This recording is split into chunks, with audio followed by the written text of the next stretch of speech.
les bendiga, mis amados hermanos. Sean bienvenidos a este martes de estudio bíblico, mis amados hermanos, martes de cartas generales. Y bueno, como usted sabrá, estamos estudiando la carta a los hebreos. Hoy es el capítulo 5, mis amados hermanos, pero ¿qué cree, hermanos? Hoy es el último martes de estudio bíblico del año. Entonces, pues vamos a disfrutar estos versículos que vamos a meditar, hermanos, y bueno, vamos a encomendarnos a nuestro Dios. Oremos. Padre, en el nombre de nuestro Señor Jesucristo, te agradecemos por tus bendiciones, Padre, a lo largo del día, y también gracias por tu palabra, porque tú provees por medio de ella, Padre, y nos infundes aliento, nos das muchas bendiciones, Padre bendito, porque no solo de pan vive el hombre, sino de toda palabra que sale de tu boca. Que mi vida solo sea un instrumento de gracia en tus manos y que tu iglesia sea edificada, Padre, en el nombre de Jesús. Amén. Amén, amén, hermanos. Pues recuerden, hermanos, que estamos en un tema que empezamos a partir de el capítulo 4, versículos del 14 al 16, el sumo sacerdocio de Jesús, ¿verdad? Ese es básicamente el tema que empezamos a partir de esos versos. Y bueno, ya vimos en el inciso A, que es de los versículos del 14 al 16, capítulo 4 de Hebreos, que se llama Aliento para los lectores. Ya vimos cosas maravillosas, hermanos. El día de hoy, hermanos, vamos a meditar solamente en los primeros 3 versículos del capítulo 5. Acuérdense que este tema de el sumo sacerdote, el sumo sacerdocio de Jesús, abarca del capítulo 4 del 14 al capítulo 5 versículo 10. Entonces estamos en el inciso B. Sin embargo, hermanos, vamos a empezar con algunos comentarios, porque acuérdense que por cada capítulo damos oportunidad a que participen algunos hermanos, ¿verdad? De manera voluntaria, ¿verdad? Que manden sus comentarios. Bueno, aquí tenemos el comentario de nuestra hermana Leti Candia, capítulo 5, versículo 1. Ella tomó este pasaje que dice: en efecto, todo sumo sacerdote es alguien escogido entre los hombres para representar ante Dios a todos los demás, ofreciendo dones y sacrificios por los pecados. Y bueno, el comentario de la hermana es el siguiente. Dice: el escritor del libro de la carta a los hebreos señala que Dios eligía de entre los hombres el sumo sacerdote como Aarón. Este ofrecía sacrificios diariamente, primero por sus propios pecados y después por los pecados del pueblo. El sumo sacerdote representaba a Dios frente a los hombres y al hombre frente a Dios, siendo un intercesor, ofreciendo sacrificios y ofrendas de manera continua, sin cesar, para ganar un perdón parcial. Por algo, bueno, pues de tiempo. Ningún humano podía elegirse a sí mismo ni a otro hombre para representar al Señor. Los sacerdotes debían estar al servicio de Dios únicamente, respetando y haciendo cumplir la ley de Dios. Y bueno, requisitos para ser sacerdote: ser elegido entre los hombres, entre paréntesis nos pone aquí la hermana, por Dios, para representar a los hombres ante Dios, y constituido a favor de los hombres. Tenía que ser aceptable para Dios. Gracias, mi querida hermana Leti. Y nuestro hermano Guillermo Pérez nos comparte también su comentario del capítulo 5, versículos del 5 al 6. Dice de la siguiente manera este pasaje, dice: así tampoco Cristo se glorificó a sí mismo haciéndose sumo sacerdote, sino el que le dijo: tú eres mi hijo, yo te he engendrado hoy.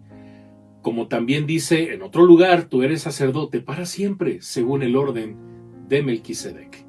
Muy bien, el comentario del hermano es el siguiente. Dice: en este capítulo el autor sigue tratando el tema del sumo sacerdocio de Cristo. Cristo, hijo y sumo sacerdote. Esto fue posible solamente por designación divina. Y bueno, ahí tenemos la referencia del Salmo 2, versículo 7. Jesucristo como rey sacerdote, dentro de esta designación, el Hijo es reconocido como rey. La vida de todos los cristianos debe ser de adoración, de alabanza y reconocimiento hacia el sacerdocio y reinado de Jesús. Amén, hermanos. Y bueno, este es el comentario de nuestro querido hermano Guillermo. Y bueno, vamos a continuar ahora con la reflexión por el pastor, hermanos, de su servidor. Y como le he comentado, hermanos, por ahí en la caja de comentarios, si usted está en Facebook o si está en YouTube, en la descripción del video, hermanos, usted puede por ahí bajar el material vía Drive. Entonces, pues vamos a continuar, hermanos. Muy bien, inciso B, hermanos, de este tema del sumo sacerdocio de Jesús. Inciso B, habilitación del sumo sacerdote. ¿Quién es este? ¿Quién era? ¿Cuáles eran esas características, hermanos? Y bueno, versículos del 1 al 3. Bueno, después de alentar a sus lectores, el escritor continúa su ministerio de enseñanza definiendo las habilidades necesarias para aquel que ha de servir como sumo sacerdote. La referencia apunta obviamente a la institución del sacerdocio arónico, según leemos allá en Hebreos 5:4, que dice: y nadie toma para sí esta honra sino el que es llamado por Dios, como lo fue Aarón. La designación del sumo sacerdote, de sus deberes y obligaciones, estaban estipulados divinamente y debían ser observados meticulosamente. Versículo 1, hermanos, del capítulo 5 dice: porque todo sumo sacerdote, tomado de entre los hombres, es constituido a favor de los hombres en lo que a Dios se refiere, para que presente ofrendas y sacrificios por los pecados. En este verso, hermanos, hay 3 puntos que requieren nuestra atención. Muy bien, inciso A, el sumo sacerdote es escogido. El escritor, hermanos, construye una oración bellamente equilibrada en la cual describe la selección designada. Describe la selección, designación y obligación de un sumo sacerdote. Según la ley de Moisés, hermanos, ahí tiene en pantalla los pasajes donde usted puede checar todo esto que estamos diciendo en el Antiguo Testamento. Éxodo 28, Levítico 8 y 10, y Números del 16 al 18. Solamente a Aarón, y hermanos, y a sus hijos les estaba permitido servir ante el altar. El sacerdocio era, por consiguiente, una fraternidad delimitada por barreras inamovibles, puesto que las mismas habían sido fijadas para siempre, debiendo ser por descendencia natural. Según podemos aprender, hermanos, del proceso de selección, el sumo sacerdote era escogido de entre los miembros de unas pocas e influyentes familias sacerdotales. La persona escogida no servía activamente como sumo sacerdote durante un tiempo determinado o especificado, algo que se hace evidente cuando uno lee los evangelios o el libro de los Hechos. Y bueno, ahí tiene usted algunas referencias de esto que estamos diciendo. Y mire que el escritor de Hebreos, hermanos, sin embargo, no está interesado en detalles históricos. Más bien, él identifica el principio básico. El sumo sacerdote es escogido de entre los hombres. Él lo describe en términos de reglamentos bíblicos y no de extravíos históricos. Inciso B. Aquel que va a ser sumo sacerdote es designado. Hay una voz pasiva del verbo que se utiliza para describir el proceso de selección y designación. El escritor desea indicar que el sumo sacerdote no se designa a sí mismo, sino que por implicación es designado por Dios. El oficio sumo sacerdotal, por ende, está basado en un llamado divino, especialmente si se tiene en cuenta la tarea del sumo sacerdote. Esto quiere decir que se designa a un sumo sacerdote pecador para que represente a gente pecadora en asuntos que tienen que ver con Dios. Inciso C. Un sumo sacerdote debe ofrecer sacrificios. En el griego original, la frase "en lo que a Dios se refiere" se usa también, no sé si recuerdas, querido hermano, Hebreos 2:17, donde el escritor especifica que esto incluye la tarea que tiene el sumo sacerdote para expiar los pecados del pueblo. Esta tarea consiste en representar a los hombres ante Dios cuando la gente viene con ofrendas y sacrificios. Ellos presentan estas ofrendas y sacrificios ante el sumo sacerdote para que él los ofrezca a Dios como expiación por los pecados del pueblo. El escritor de Hebreos explica este concepto en un versículo posterior. La frase ofrendas y sacrificios vuelve a aparecer más adelante ya en Hebreos capítulo 8 verso 3 y es abreviada en el versículo siguiente, donde solamente aparece el término ofrendas. Y al usar esta abreviación, el escritor parecería implicar que los dos términos son sinónimos, puesto que cada ofrenda ofrecida a Dios por el pecado es en esencia un sacrificio. Estas ofrendas entonces son las que el sumo sacerdote presenta ante Dios para quitar el pecado, para llevar a cabo la reconciliación y para lograr el acceso a la gracia de Dios. Y bueno, por ahí también leemos en Romanos 5:2 lo que estamos diciendo. Pablo dice, ¿verdad? Dice, por quien también tenemos entrada por la fe a esta gracia, en la cual estamos firmes y nos gloriamos en la esperanza de la gloria de Dios. Y bueno, hermanos, el sumo sacerdote es el intermediario entre Dios y su pueblo. Versículo 2. Ahora que se muestre paciencia, dice, para que se muestre paciencia con los ignorantes y extraviados, puesto que él también está rodeado de debilidad.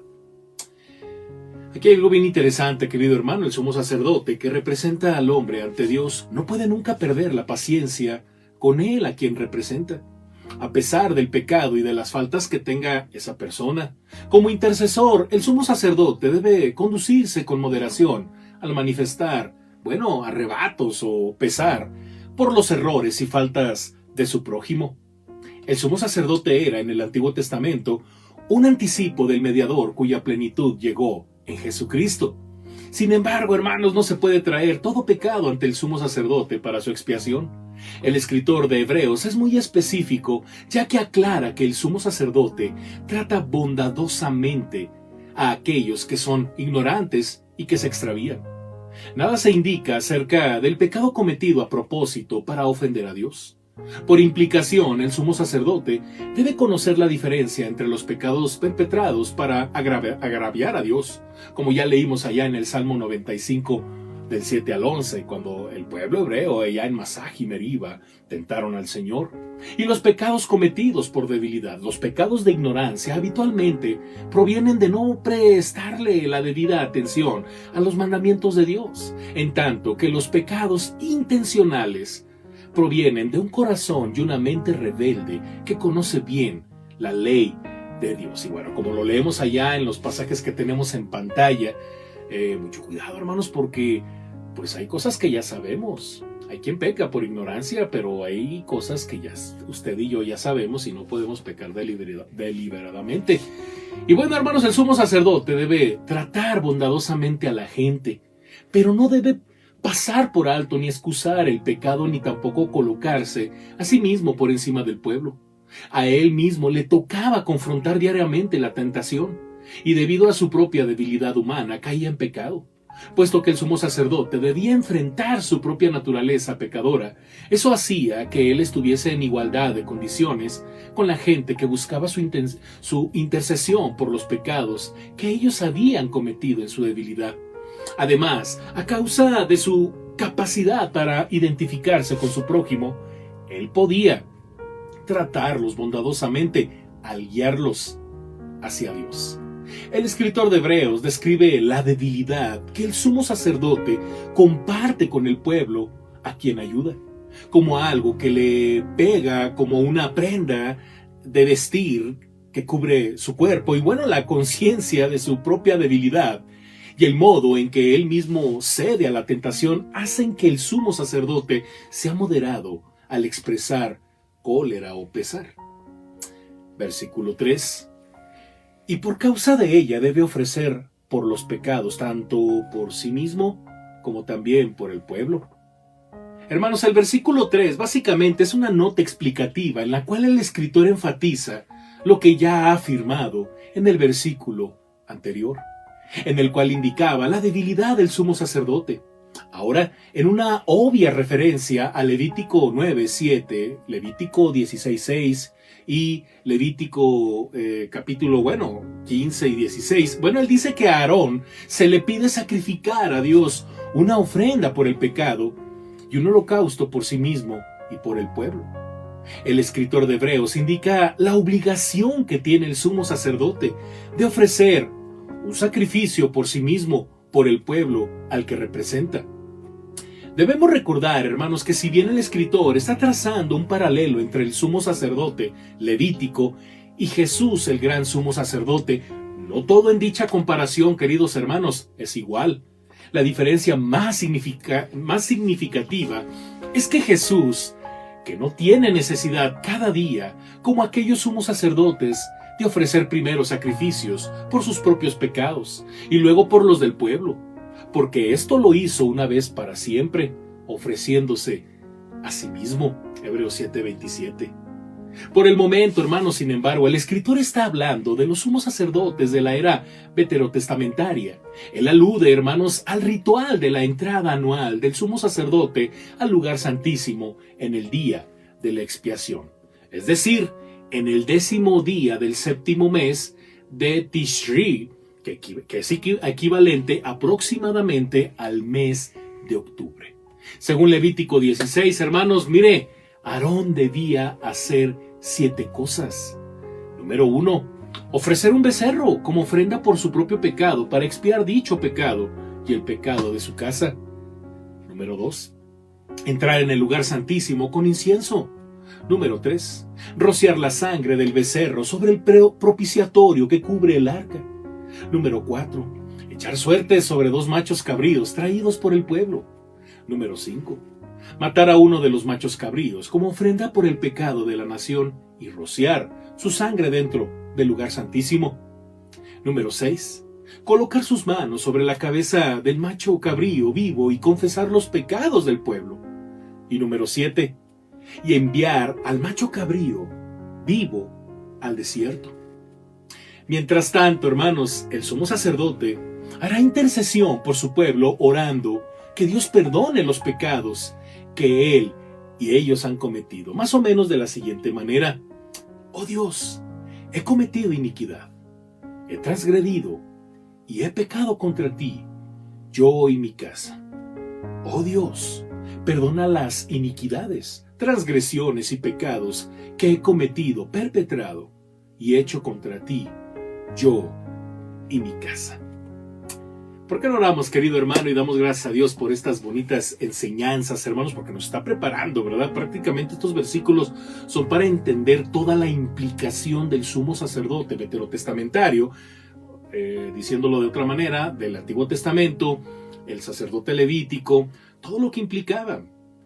Y bueno, no se pierda, primero Dios, hermanos, si Dios nos lo permite, el siguiente año, hermanos, a partir de la segunda semana de enero, vamos a completar esta enseñanza y vamos a aprender acerca del cumplimiento de este oficio, hermanos, tan importante para presentarse delante de Dios a favor del pueblo.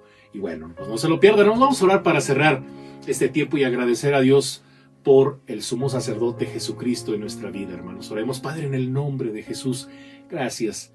Gracias, Señor, porque por medio de tu Hijo Jesucristo podemos delante de ti estar confiadamente, mi Dios, porque Jesús, como gran sumo sacerdote, se presentó delante de ti, Padre bendito, habiendo obedecido al ir a la cruz y morir por todos los pecadores. Él nos presenta delante de ti, Padre, salvos, santos y sin mancha, porque su sangre nos ha lavado, nos ha limpiado, y lo hace constantemente mientras partimos de este lugar, Padre, a tu presencia.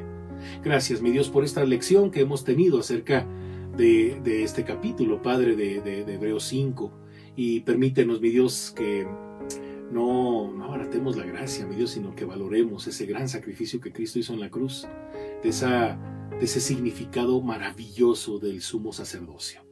Alabado seas, Padre, y gracias por este tiempo que hemos tenido a lo largo de este año, mi Dios, estudiando tu palabra, cartas generales, y pues queremos darte la honra y la gloria, y no solamente ser oidores de tu palabra, sino hacedores de ella, para gloria tuya, en el nombre de Jesús. Amén. Amén, hermanos, y bueno, pues gracias a Dios cumplimos pues con este año, hermanos, un año complicado, no es fácil, hermanos, estar grabando cada semana, cada día, diferentes cosas. Gracias a Dios por la vida de mi hermano Michael, mi hermano Juan Carlos, que han sido de gran bendición y de apoyo, sobre todo mi hermano Juan Carlos, que entre semana convivimos y hacemos cortes, y hay un montón de situaciones que suceden en cada video, y bueno, espero en Dios que sigamos adelante, si Dios nos lo permite, el siguiente año, hermanos. Por lo tanto, va a haber actividades, hermanos, en este mes de diciembre, y sobre todo quiero invitarle a que no se pierda las noches navideñas a partir del miércoles 22 al viernes 24, ¿verdad? Miércoles 22, jueves 23 y viernes 24. El día 22, nuestra hermana Judith nos va a estar acompañando en una meditación de la palabra de nuestro Dios. El día 23, nuestra querida hermana Mónica Gómez y un servidor el día 24, hermanos, esto para conmemorar y recordar todo aquello que ocurrió en la Navidad, hermanos, en el nacimiento de nuestro Señor Jesucristo. Espero que se la pase muy bien, hermanos, en compañía de su familia. Cuídense mucho, hermanos. Todavía pues no tenemos la seguridad de hacer cosas de otra manera, ¿verdad? Porque pues quisiéramos a lo mejor reunir a una cantidad de gente impresionante, qué sé yo. Hay que esperar, hermanos. Primero Dios, el siguiente año ya tenemos luz verde, al menos nosotros como iglesia, para volver a congregarnos. Y bueno, seamos pacientes, hermanos, oremos mucho y que el Espíritu Santo nos vaya guiando.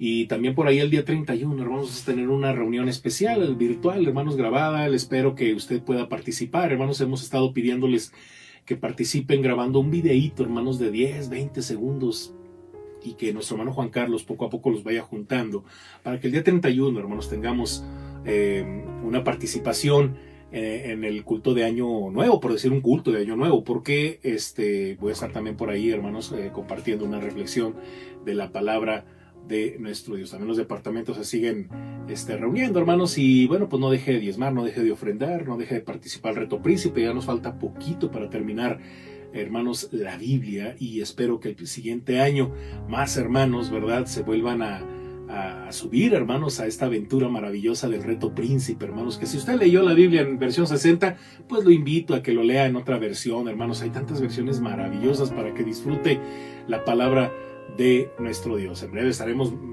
avisando y recomendando algunas cosas más, hermanos. Dios me les bendiga, hermanos. Un fuerte abrazo. Agradezco mucho su paciencia y el tiempo que se toma para escuchar estos mensajes, que siempre son para gloria de nuestro Dios, pero también para edificar el corazón de la iglesia, hermanos. Dios me les bendiga. Un fuerte abrazo, hermanos. Estamos en contacto. Hasta la próxima. Bye, hermanos.